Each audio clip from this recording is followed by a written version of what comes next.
दर्शकों नमस्कार, मैं हूं सुमन। डीकेपी न्यूज पर आपका स्वागत है।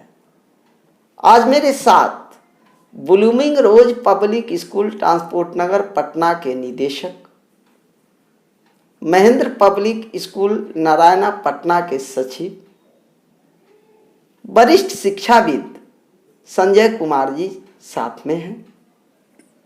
संघ से आप प्रथम वर्ष प्रशिक्षित कार्यकर्ता भी हैं और शिक्षण पेशे में 25 साल का तजुर्बा और बेहतरीन अनुभव भी रहा है। समाज के कई सामाजिक गतिविधियों में आप सक्रिय भूमिका निभाते हैं। संजय जी, आपको डीकेपी न्यूज पर स्वागत है। धन्यवाद। अभी बिहार में चुनावी मौसम जोरों पर है। जो दो प्रमुख दल है बिहार में, एक आरजेडी और बीजेपी। जब आरजेडी 10 लाख रोजगार की बात करती है तो पलटवार में बीजेपी 19 लाख रोजगार की घोषणा करती ही नहीं है, घोषणा पत्र में उसे शामिल कर लेती है। इस जुमले को आप किस रूप में देखते हैं? जुमला इसलिए मैं कह रहा हूं, जो इसके पूर्व दोनों सरकार 15-15 साल रही है, कभी किसी का रोजगार मुद्दा नहीं बना। Being the educationist, being the social activist, किस रूप में देखते हैं? सुमन जी, सबसे पहले तो मैं आपको धन्यवाद दूंगा और डीकेपी न्यूज़ के दर्शकों को मैं नमस्कार करता हूं। और मैं एक शिक्षक हूं, शिक्षा से जुड़ा हूं, राजनीतिज्ञ नहीं हूं, इसलिए राजनीतिक टिप्पणी करना बहुत मेरे बस की बात नहीं है। फिर भी एक जागरूक नागरिक हूं। एक सेकंड में सिर्फ, संजय जी, आप शिक्षाविद हैं और शिक्षक समाज का आईना होता है। जी जी, ये तो बात वो चूंकि हर बिंदु पर गहनतम अध्ययन होता है, इसीलिए आप पल्ला झाड़ने की कोशिश नहीं करें। आप सीधे सीधे जो अनुभव है उसको आप पल्ला नहीं झाड़। मैं यही कहने जा रहा था कि एक शिक्षक होने के नाते, एक जागरूक नागरिक और मतदाता होने के नाते राजनीति पे समझ तो रखनी पड़ती है। और जैसा कि आपने चर्चा भी कर दिया कि मैं संघ के कार्यक्रम से जुड़ा रहा हूं, तो पदाधिकारी भी रहे हैं आप नगर स्तर के। जी जी। संघ मैं दर्शकों को बता दी, जो मैं राष्ट्रीय स्वयं सेवक संघ की बात किया जी। तो अभी जो चुनाव का माहौल है उसमें मैं ये महसूस कर रहा हूं कि जो पार्टी 15 साल सत्ता में रही है और वो पार्टी चुनावी सभा में ये कहती है कि मैं आने वाले दिनों में ये करूँगा, ये करूँगा, ये करूँगा, रोजगार दूंगा और ऐसे करूँगा। मेरे समझ से जो सरकार सत्ता में 15 साल रही है उसको ये गिनाते गिनाते नहीं थकना चाहिए था कि मैंने ये किया, ये किया, ये किया, ये किया, ये किया। ये गिनाते गिनाते वक्ता भी थक जाते और श्रोता भी थक जाते सुनते सुनते। लेकिन शायद सरकार ने 15 सालों में कुछ नहीं किया है, इसलिए आज उनको कहना पड़ता है कि आने वाले दिनों में मैं ये करूँगा, ये करूँगा, ये करूँगा। वाह, बहुत। तो सबसे बड़ा फेलोरिटी सरकार की यहाँ है, जिसके द्वारा जो आपने सवाल उठाया कि इस चुनाव में रोजगार एक मुद्दा बना। मैं समझता हूँ, मैं जिस संगठन का कार्यकर्ता रहा हूँ, आप समझ सकते हैं कि वो किसके फेवरेट रहे होंगे। लेकिन फिर भी मैं ये कहता हूँ कि जिस पार्टी का कोई अस्तित्व नहीं था, आज वो पार्टी हमारे समाज के सामने मुद्दा ला के रखता है, जो मुद्दा रोजगार का है। ये मुद्दा पहले उनको रखना चाहिए था जो शासन में पहले से हैं। लेकिन एक सेकंड में आपको रोकते हुए अपने दर्शकों को और आपको भी बता दूं, जो जब ये तेजस्वी यादव मुद्दा को लाते हैं तो यही नीतीश सरकार कहते हैं पैसवा कहाँ से लेबो। यही जो डिप्टी सीएम हैं अभी बिहार के, और वो पेश कर देते हैं दूसरे दिन जो नहीं, ये असंभव है। लेकिन ठीक केंद्रीय स्तर के बीजेपी के पदाधिकारी निर्णय लेते हैं, आनन फानन में घोषणा पत्र बनाते हैं, और जब 19 लाख का रोजगार की बात, तो इन लोगों का सूरताल बदल जाता है। फिर ये सारी मसला को किस रूप में, आप एजुकेशनिस्ट भी हैं, सामाजिक क्षेत्र का अनुभवी भी हैं जी। एक तो जो काम इन लोगों को करना चाहिए था, सत्ता पक्ष के लोगों को, वो ये न किए हैं, तो दूसरा मुद्दा उठाया विपक्ष वाले लोगों ने, रोजगार की मुद्दा उठाया, उसको ये आगे बढ़ाते, इसके बदले में इन्होंने और उस पर कटाक्ष शुरू किया। भाई पैसा कहाँ से लाओगे, जेल से शायद लाओगे। एक मुख्यमंत्री होने के नाते ये शोभा नहीं देता है कहना कि तुम पैसा कहाँ से लाओगे और शायद जेल से लाओगे क्या। मैं तो धन्यवाद देता हूँ उस छोटे लड़के का जो राजनीति में अभी नया नया कदम रखा है, वो अपनी भाषा में कम से कम इतना संयम रखा है। अगर वो पलट के ये जवाब देता है कि मैं सृजन घोटाला से पैसा वसूल के दूंगा, तो इन लोगों के पास कोई जवाब नहीं होता। लेकिन ये जवाब दिया, ठोस जवाब दिया। आप जो बजट बनाते हैं उसमें 60% वो बहुत संयमित जवाब है, उस व्यक्ति का बहुत संयमित जवाब है, जो उसने ऐसा जवाब, उनका पलटवार वैसे ना करके बहुत मर्यादा के साथ जवाब दिया है उसने कि भाई पैसा कहाँ से आएगा और उसमें ऑथेंटिसिटी भी दिखती है जी। वो और तो जाहिर कर रहा है जो जब आपके बजट का 60% ही खर्च होता है, विडंबना तो 40% तो आपके पास विडंबना इस बात की है कि इस आलोचना के बाद फिर उनको कह देना पड़ा कि मैं 19 लाख रोजगार दूंगा। फिर उनकी आलोचना कहाँ चली गई? अब ये 19 लाख की बात कहाँ करेंगे? इससे कई प्रश्न उठते हैं। ये इतना आसान नहीं, बहुत बड़ा मुद्दा है देश का, जो 19 लाख की घोषणा उनको किन परिस्थिति में करनी, बाध्य होकर करना पड़ा है। क्या वो तो मानते हैं जो देश में बेरोजगारी बहुत बड़ा मुद्दा है? कहीं इसको भजा न ले आरजेडी वाले। देश के समाज की सबसे बड़ी मुद्दा जो है वो बेरोजगारी है, गरीबी है, और बल्कि उससे भी आगे मुद्दा है। मैं तो सोचता हूं कि कभी मुझे मौका मिले तो मैं दूसरे मुद्दा पे काम करूंगा कि यहाँ पे मुद्दा शिक्षा को बनना चाहिए, मुद्दा स्वास्थ्य को बनाना चाहिए, मुद्दा न्याय को बनाना चाहिए। अगर शिक्षा आप हम यहाँ के समाज के सारे लोगों को, सारे बच्चों को आप शिक्षित कर देते हैं, तो सरकार को ये चिंता नहीं रहेगी कि हमको रोजगार देना है। रोजगार वो खुद ढूंढेगा, रोजगार के काबिल आप उसको बनाइए। से मतलब है एमए पीएचडी कर जाते हैं और एक चपरासी का एग्जाम भी पुनः शुरू 9 से देना पड़ता है आपको। मतलब उनके द्वारा लिए गए एग्जामिनेशन से पास और छात्रों पर ही भरोसा नहीं है। ये बहुत बड़ा डिबेट का विषय, इस पर पुनः एक बार हम लोग बात करेंगे। अभी मैं इस बात को, मैं ये इस मुद्दे को शिक्षा से जोड़ के मैं आपको बताऊंगा। मैं देखते रहता हूं कि जो टीचर बीएड करके आए हैं उनको फिर से परीक्षा लेने की बात की जाती है। सीटीईटी दीजिए और एसटीईटी दीजिए। आखिर आपका यूनिवर्सिटी डिग्री दिया है, उस पर भरोसा नहीं है। हाँ, और एक ही बार ठोक ठिका के परीक्षा ले लो। आपको अपने यूनिवर्सिटी पे भरोसा नहीं है कि ये बीएड किया है तो पढ़ाने लायक होगा, तो आप फिर से एग्जाम ले रहे हैं। मैं आपको बताना चाहता हूँ, इसमें सरकार का बहुत छोटी पॉलिसी है, किसी ढंग से छटनी ग्रस्त करना है, तो ये छटनी करने का उपाय है। तो सरकार की बात दिखती ही है। सरकार तो बिल्कुल लोगों को शब्द जाल में फंसाती है।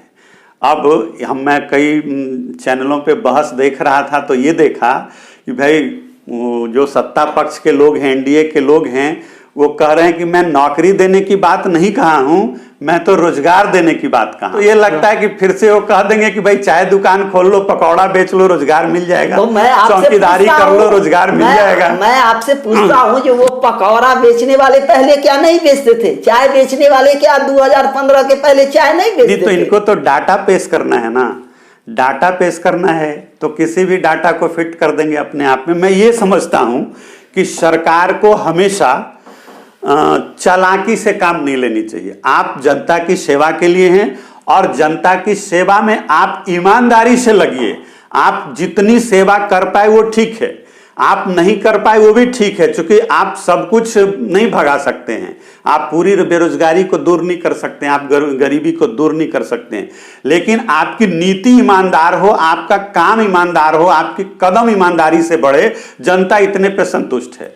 यहाँ की जनता तो ऐसी है कि खाली पेट रह के, भूखे पेट रह के और अपना सब कुछ दान करती है सरकार के लिए। लेकिन एक शब्द जो आपने प्रयोग किया है मुझे रोकने के लिए बाध्य कर रहा है, सरकार चालाकी से उसी समय काम लेगी ना जब हम मूर्ख हैं। हम आपसे चालाकी तभी ना करेंगे जब आप बेवकूफ समझेंगे आपको। जी, मैं एक बात और, इसका मतलब है जो सरकार जनता को बेवकूफ समझ रही है कंप्लीट। मैं एक बात और कह दूं आपको, जैसा मैं महसूस करता हूं एक शिक्षक होने के नाते, कि आज जितनी तेजी से विद्यालयों की संख्या बढ़ रही है समाज में, हमारे समाज में उतने ही ज्यादा बेवकूफों की भी संख्या बढ़ रही है।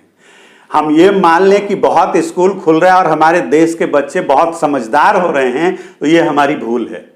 और ये मैं एक स्कूल संचालक के नाते कह रहा हूं, जो मैं महसूस करता हूं। दो विद्यालय के निदेशक हमारे साथ हैं संजय जी, 25 सालों का अनुभव है। 1997 से ये विद्यालय पेशा से जुड़े हुए हैं। निजी विद्यालयों का भी अनुभव है, कई विद्यालयों के शिक्षण का अनुभव है, सामाजिक ढंग से भी जुड़े हुए हैं। विद्यालय खुलने का अर्थ शिक्षित होना नहीं है। इनके शब्दों में कहूं तो उससे बड़ी एक बेवकूफों की फौज भी खड़ा होती है, यही आप कहना चाहते हैं? बिल्कुल बिल्कुल बिल्कुल। और जहां तक राजनीति की बात है और चुनाव की बात है, तो मैं ये देख रहा हूं कि कोई भी सत्ता अगर लगातार बहुत दिनों तक रह जाती है तो वो निरंकुश होने लगती है। और मैं समझता हूं कि किसी भी सरकार के लिए, चाहे पीछे की बीती हुई सरकार हो या आगे आने वाली सरकार हो, मैं जनता से ये आग्रह करता हूं कि किसी भी सरकार को एक लंबी पारी न दें। क्योंकि किसी भी व्यक्ति के पास अगर कोई बुद्धि है, विवेक है, तो अपने पूरे विवेक का इस्तेमाल कर लेने के लिए 5 साल का समय काफी होता है। वाह, बहुत बड़ी बात आप। और इसके बाद अगर आप देते हैं उनको समय, तो वो उसी ज्ञान का, उसी बुद्धि का प्रयोग आगे भी करेंगे, जिसमें कोई मतलब वृद्धि नहीं दिखेगी, इंक्रीमेंट नहीं दिखेगा। इसलिए आप लंबी पारी किसी को दीजिएगा तो वो देश और समाज के लिए अहितकर है। और मैं तो ये समझता हूं कि आज विकास की भी परिभाषा बदल गई है। रोजगार को समाप्त करके और लोग रोजगार देंगे। सड़क बनाई जाती थी, इसको विकास कहते थे। आज मैं पटना में देख रहा हूं हर सड़कों को तोड़ दिया गया। हाँ, मैंने आया है 2 साल से आपके ट्रांसपोर्ट नगर में। मैं मारुति से आया हूं, लेकिन मुझे लगता है जो पैदल आते तो उससे पहले पहुंच जाते। आप लोग कैसे यहाँ पर जीवन यापन? आवागमन पूरा ठप है, पूरा उजाड़ दिया गया है, जैसे बिल्कुल मजबूर हैं। सड़क बेहाल है, यदि बारिश पड़ जाए तो आप चल नहीं सकते। मुझे यही लगता है कि अब विकास का परिभाषा शायद बनाना नहीं, तोड़ना हो गया है। सड़कों को तोड़ के और जनता को दिखाया जा रहा है कि वे विकास हो रहा है।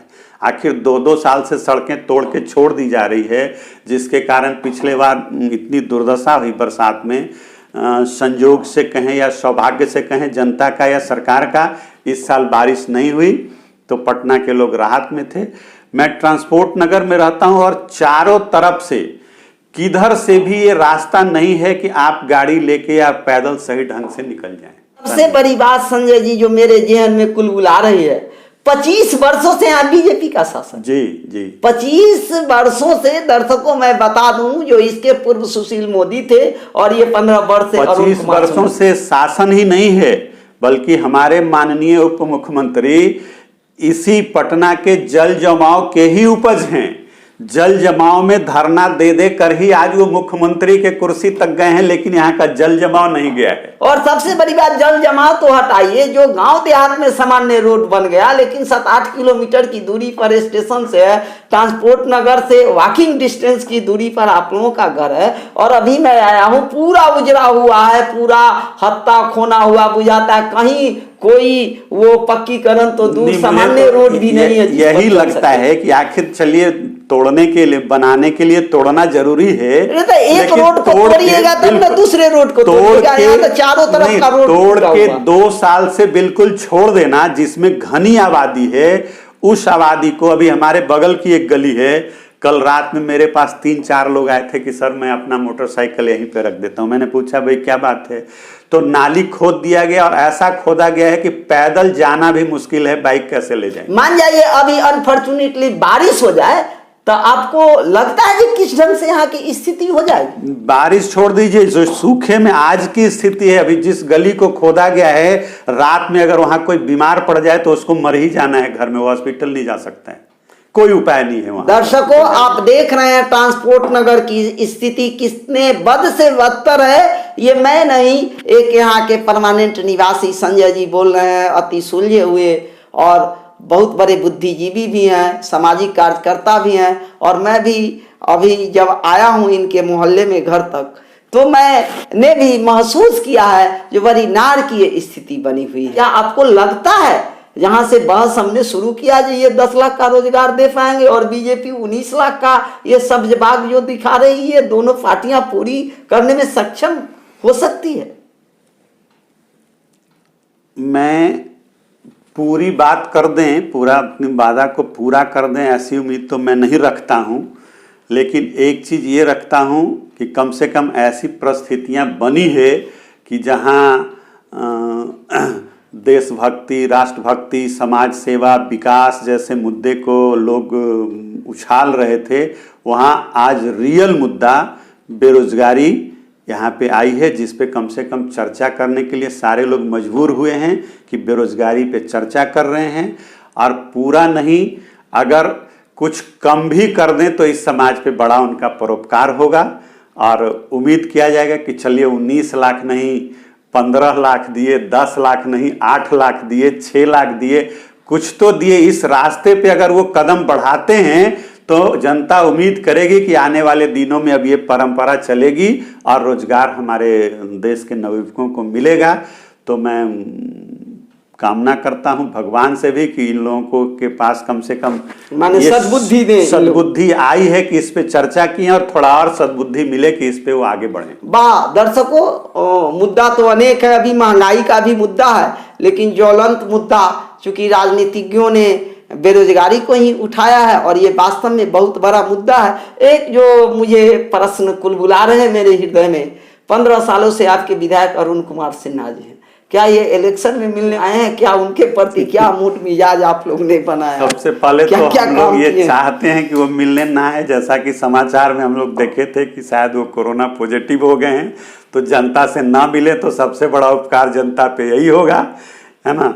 और दूसरा बात रह गई जहाँ वोट देने की, तो 15 साल का मौका मिला है इनको, और 15 साल में जो पटना की दुर्दशा हुई है, शायद हमको लगता है कि उनकी अंतरात्मा ये नहीं कह रही होगी कि हम जनता के बीच जाएं और जनता से मिलें, चूँकि जो आक्रोश उनको झेलना पड़ रहा होगा या आएंगे तो झेलना पड़ेगा, इसलिए वो हम लोगों से तो मिलने नहीं आए हैं। और ऐसे कभी कभी कहीं कहीं समाचार वीडियो वगैरह देखता हूँ, कहीं कहीं मोहल्ले में मिल रहे हैं, लेकिन मैं ये देख रहा हूँ शुरू से कि वो ऐसे मोहल्ले पे ज़्यादा फोकस कर रहे हैं, उन लोगों से ज़्यादा मिलते हैं जहाँ जिस गली में उनको एक भी वोट नहीं होता है। एक जो मूल्यवान प्रश्न मुझे लग रहा है, आप भी जुड़े हुए हैं, नहीं लगता जो बीजेपी का सिंबल मैंने ले लिया तो सब चीज़ हो गया, गंगा निहा गए, मुझे वोट तो देंगे ही, लोग जाएंगे कहाँ, मजबूर है। क्योंकि बीजेपी का जो सिंबल मिल गया तो वो बहुत बड़ा शस्त्र है, हथियार है, उनको लगता है लोग तो हमको वोट कर ही देंगे, नरेंद्र मोदी को देख लेंगे। बीजेपी के लिए भी 20 साल से काम किया हूँ, संघ के स्वयंसेवक रहते बीजेपी के लिए भी मैं यहाँ पे, बल्कि कुम्हरार में स्वयंसेवक नहीं, आप तो नगर लेवल तक का दायित्व निर्वहन किए हैं।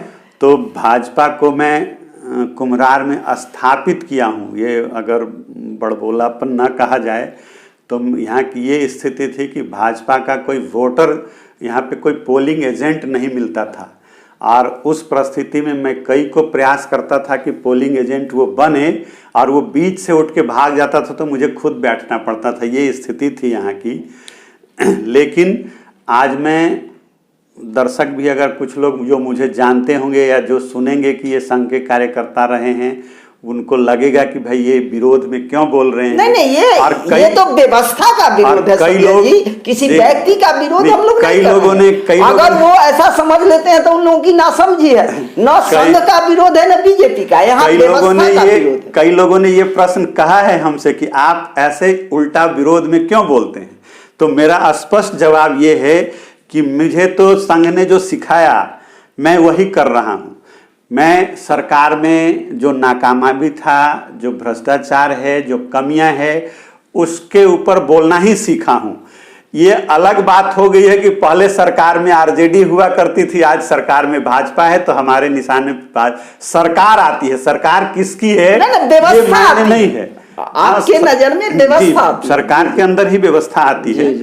तो मैं तो अपना काम कर रहा हूं, बस मैं अपने जगह पे हूं, जहां आज से 20 साल पहले था वहीं मैं आज भी हूं। और सामने में बदल गया है लोग, जो पहले दूसरी सरकार हुआ करती थी आज ये सरकार आ गई। और एक जागरूक जनता का भी कर्तव्य होता है। और आप तो इतने बड़े इंस्टीट्यूशन, दो इंस्टीट्यूशन चला रहे हैं, 1000-2000 परिवार आपसे जुड़े हुए हैं, तो ये बहुत बड़ा दायित्व। और आपने तो यहाँ तक कहा जो पोलिंग एजेंट तक का, और काफी खुलकर कहा, कोई छिपाव नहीं। जो वो भी परिस्थिति आई जो दूसरे को बैठाए और कोई भाग गया तो खुद भी बैठ करके इतना तक सपोर्ट करने वाले कार्यकर्ता आज यह कहने को विवश हैं जो सरकार सत्ता में रहते हुए और जनता के दुख दर्द से बेदर्द बनी हुई है। और मैं ये कहूँ जो लापरवाह है, अनभिज्ञ है, आंख मूंदे हुए है। लगातार कई इलेक्शन में मैं ओपनर वोटर रहा हूं। सुबह में जाके बक्सा सील कराना और पहला वोट देना और तब फिर लोगों को ले जाके वोट दिलाना, और फिर शाम में जब तक सील न हो जाए तब तक मुस्तैद। बिल्कुल बिल्कुल। तो जैसे ओपनर वोटर रहे हैं और 20 सालों से, जैसा 25 साल से आप समर्पित कार्यकर्ता भी हैं, तो इस बार क्या मूड बनाए हैं, क्या लगता है? अब हम लोग जिस चीज से बंध गए हैं ये एक मजबूरी सा हो गया है। कभी कभी तो लगता है कि नहीं इस बंधन को तोड़ा जाए, लेकिन बंधन इतना जकड़ा है कि तोड़ नहीं पाते हैं। और शायद इसी मजबूरी का लाभ पार्टियां लेती है कि भाई जो बंधे हुए लोग हैं वो जाएंगे कहाँ। नहीं, यहाँ बंधन का सवाल नहीं है, यहाँ सवाल है समस्या के निदान का। मान जाइए हम बंधन में जकड़े रहे और समस्या से ग्रसित रहे, हम रोग को पाल करके और यह कहे नहीं ये रोग से हम बहुत प्रेम करते हैं, इसको हम कैसे हटाए, तब तो अपना अहित माना जाएगा। कई बार और बहुत सारे लोगों ने पार्टी के लोगों को ये संदेश भी दिया कि भाई ये आप यहाँ से आप अपने कैंडिडेट को बदलिए, कोई नया चेहरा, कोई युवा चेहरा, कोई ऊर्जावान चेहरा को दीजिए। लेकिन पार्टी भी अपनी मनमानी करती है, शायद उनके लिए ये संभव नहीं है, या जो उनकी मजबूरी रही है मैं उस पर नहीं जाऊंगा। लेकिन हम लोगों को कहीं ना कहीं ये मजबूर करता है कि भाई अगर पार्टी नहीं सुधरती है तो फिर हम सुधरे। तो आप ही, हम लोग ही सुधरे तो वही बेहतर है, दूसरे को तो सुधारते हैं। मेरा एक फॉर्मूला है ये कि किसी को समझाने से बढ़िया है खुद समझ लेना। हाँ, खुद हम सुधरे, जब सुधरेगा। इस प्रकार की नाराएं भी लगाई जाती है। तो क्या लगता है कुछ बदलाव होगा बिहार में, क्या आप अनुमान लगाते हैं? बदलाव तो जनता के हाथ में है, और जैसा न्यूज़ चैनल और मीडिया के माध्यम से या और लोगों के माध्यम से जो दिख रहा है और जो चुनावी मुद्दे दिख रहे हैं, उससे तो लगता है कि कुछ बदलाव नज़र आने वाली है। संजय जी, मैं बड़ी दिल से कहना चाहता हूँ, जो मीडिया में तो बहुत चीज़ उलट पुलट होता है, वो तो कोई माने मूल्यांकन का पैमाना नहीं है। और दूसरा, और भी जितने चीज़ बोले हुए मूल्यांकन का पैमाना नहीं है। मूल्यांकन का पैमाना असली जो आप ग्राउंड लेवल से काम करते आए हैं और 1000-2000 फैमिली का नेतृत्व करते हैं, जुड़े हुए हैं शिक्षा के रूप में, उस हैसियत से आप दिल खोल के बताइए जो क्या लगता है, क्या फीलिंग करते हैं लोग क्या चाहते हैं? मैं पहले भी कह चुका हूँ कि लंबे समय तक किसी को आप एक जगह पे रखेंगे तो शायद समाज के लिए हितकर नहीं है। मतलब संजय जी की बातों से स्पष्ट है, जो लंबे समय से मतलब 15 सालों से अभी नीतीश जी के शासन में हैं, और वह निश्चय ही जिस ढंग से उनका विकास का रवैया है संतोषजनक नहीं है, और इन्हीं के शब्दों में वह हितकर नहीं है। अर्थात जो युग की पुकार है वह बदलाव, नए चेहरा आवे, कोई नए, मैं किसी पार्टी पॉलिटिक्स की बात नहीं करता हूं, लेकिन इनके जगह कोई ऊर्जावान और नए लोग को आना चाहिए। मैं ये कहना चाहता हूं जी कि भाई आज एक राजनीतिक पार्टी लोजपा है तो एक युवा चेहरा उसके सामने है, आरजेडी है तो एक युवा चेहरा उसके सामने है। क्या बीजेपी में युवाओं का अकाल पड़ गया है? बीजेपी में युवा नहीं है। कहीं वो आगे बढ़ गए तो इन लोगों का ये आरएसएस जो मानव निर्माण का काम शाखाओं में करती है, वो सब निर्माण मानव कहाँ चले गए हैं? उसमें ऊर्जावान और युवा चेहरा नहीं है, उसका निर्माण नहीं किए हैं ये शाखा में। दर्शकों, बहुत बड़ा प्रश्न आज संजय जी ने उठाया है। बहुत बड़े एजुकेशनिस्ट हैं, सामाजिक कार्यकर्ता भी हैं और ग्राउंड लेवल पर कार्य करने के बाद यह अनुभव इनको प्राप्त हुआ है। ये किसी दल के हिमायती नहीं है, मैं भी नहीं हूं, लेकिन इन्होंने बहुत मूल्यवान बात कहा। जो आरजेडी में युवा चेहरा दिखता है, लोजपा में दिखता है, क्या बीजेपी और जदयू में जो आरएसएस राष्ट्रीय स्वयं सेवक संघ कार्यकर्ता निर्माण की फैक्ट्री ही इसको बोला जाता है, सांस्कृतिक और चारित्रिक निर्माण की जो फैक्ट्री है, उसमें क्या अच्छे कार्यकर्ताओं का अकाल पड़ गया है या कोई अन्य बात है? यह एक बड़ा मुद्दा है, बड़ा प्रश्न है। लेकिन आपके प्रश्न से जो अंतिम प्रश्न मैं विवश हो रहा हूं, समय आज्ञा दे रही है, बावजूद इसके जो अगर कार्यकर्ताओं का अभाव है तो उसके पीछे का राज भी जरा खोल दीजिए संजय जी।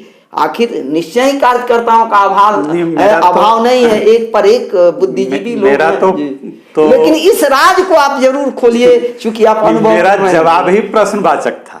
क्या इसका अकाल पड़ गया है? ऐसा है नहीं कि अकाल पड़ गया है, लेकिन जो लोग हैं ऊपर के श्रेणी में, उनको क्या दूसरी पीढ़ी तीसरी पीढ़ी को तैयार नहीं करेंगे तो वो कब तक सत्ता संभालेंगे? कब तक समाज का बागडोर अपने हाथ में रखेंगे?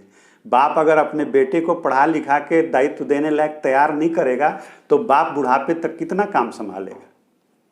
इनके पास अभाव नहीं है, लेकिन मैनेजमेंट की कमी है या फिर पद से चिपकाव है, लगाव है, पकड़े रहना। माने ये जो दो टारगेटेड पर्सन है, सुशील मोदी बिहार के और नीतीश कुमार जो मुख्यमंत्री का दायित्व निर्वहन कर रहे हैं, इनके अनुसार कहूँ और अनुभव के अनुसार भी कहूँ तो ये कुर्सी से चिपके रहना चाहते हैं, आगामी पीढ़ी को आगे बढ़ने नहीं देना चाहते हैं। और यही मूल वजह है जो वो खुद सत्ता में बैठकर मौज मस्ती रंगरेलियां सिर्फ मनाना जानते हैं और देश रसातल में जाए, राज्य रसातल में जाए, उससे उनका कोई लेना देना नहीं। अंतिम जो दर्शकों को आप क्या संदेश देना चाहेंगे, क्योंकि आपका संदेश बहुत मायने रखता है। राजनीतिक मुद्दे पे तो मैं ये कहना चाहूँगा कि इस देश के समाज के लोग, खास करके युवा लोग, आप पार्टी की राजनीति छोड़िए और मुद्दे की राजनीति पे आइए। जो आपके हित की बात करे आप उसको समर्थन दीजिए और पैर की बेड़ियों को काटिए कि मैं इस पार्टी का समर्थक हूँ और मैं इससे जुड़ा हूँ। आप अच्छे व्यक्ति की तलाश करिए। ये समाज अच्छे लोगों से खाली नहीं है, ये समाज में अकूत भंडार है अच्छे लोगों की। एक ही व्यक्ति 15 साल से हेड बना हुआ, क्या उस पार्टी में और अच्छे लोग नहीं हैं? और अगर नहीं हैं तो ये दोष भी उन्हीं का है, वो अच्छे लोग को तैयार नहीं किए हैं। तो वो नहीं करेंगे क्योंकि उनका अपना स्वार्थ है। हम इस समाज में जीते हैं, ये समाज हमारा है और इस समाज को ठीक रखने का दायित्व भी हमारा है। इसलिए हम मुद्दे पे समर्थन करें, जो हमारे हित की बात बोले, जो समाज की बात बोले, हम उसका समर्थन करेंगे। दर्शकों, आपने संजय जी को सुना। बहुत बड़े अनुभवी हैं, शिक्षाविद हैं, समाज सेवी हैं और अनुभव की गहराइयों से कोई बात एक संत की तरह बोलते हैं और कभी एग्रेसिव भी होते हैं जब व्यवस्था में खामियां देखते हैं तो इनकी बातों को आप ध्यान में रखेंगे। संजय जी, आप हमारे डीकेपी न्यूज पर आए, इसके लिए आपको हृदय से धन्यवाद। नमस्कार जी, आपको भी नमस्कार।